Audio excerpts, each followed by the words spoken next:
Struan Stevenson, Conservative MEP for Scotland. What are Scotland's farmers telling you when it comes to the spot checks they face for receiving their money from Europe?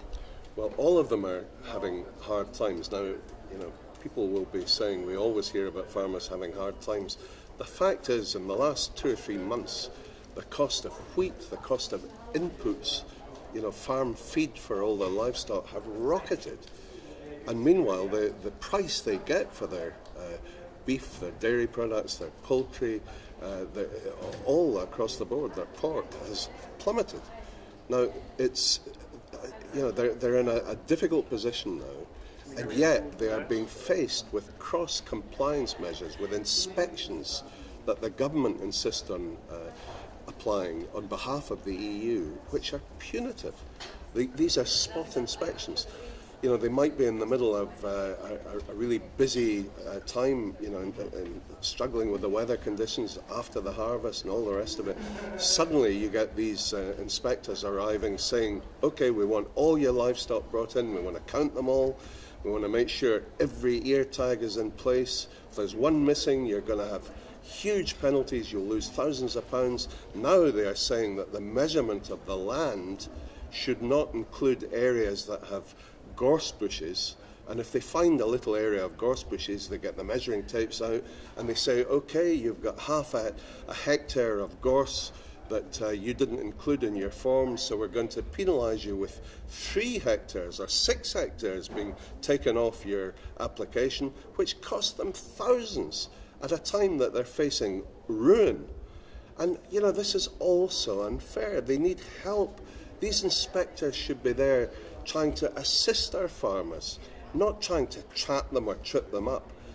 What I've been saying is the inspectors should act more like St. Bernards and less like Rottweilers. And whose fault is this? This is the single farm payment which comes from Europe's common agricultural policy, but does the fault really lie with the inspectors back in Scotland? Well, the Scottish government say that it's the auditors from Brussels that are insisting that they apply these tough inspection measures. But we hear from farmers in Ireland, they can't believe that we have this draconian regime. They're laughing at the problems that we are facing in our sector.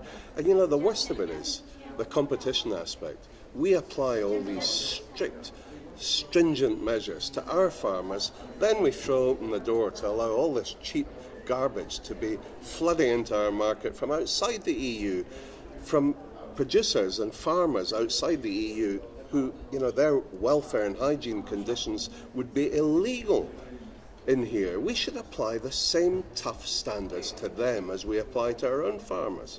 But for heaven's sake, I've written to Richard Lochhead, our Rural Affairs and Environment Minister, and said to him, we must be more sympathetic to the plight of our farmers. We must have an inspection regime that is there to help and not to hinder our farmers. We're all in this together.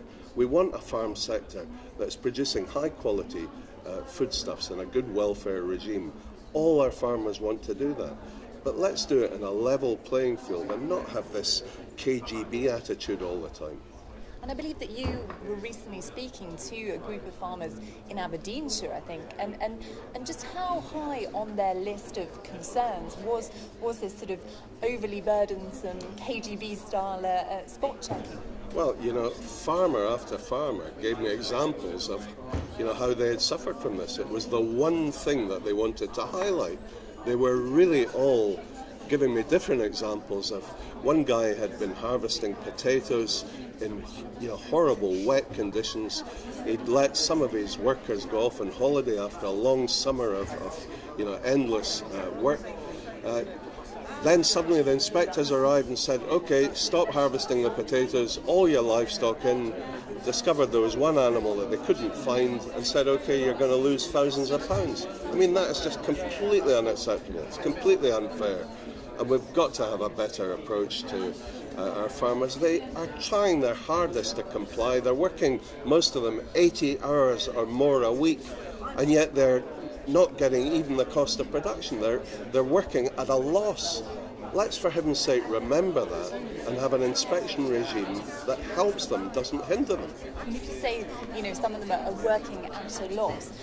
how big is the financial impact of these penalties? You said the case there was in the thousands. I mean, how big are the penalties that they're facing? For these farmers, the single farm payment that they get from Brussels, that's the subsidy they get from Brussels, for many of them now is the difference between bankruptcy or survival.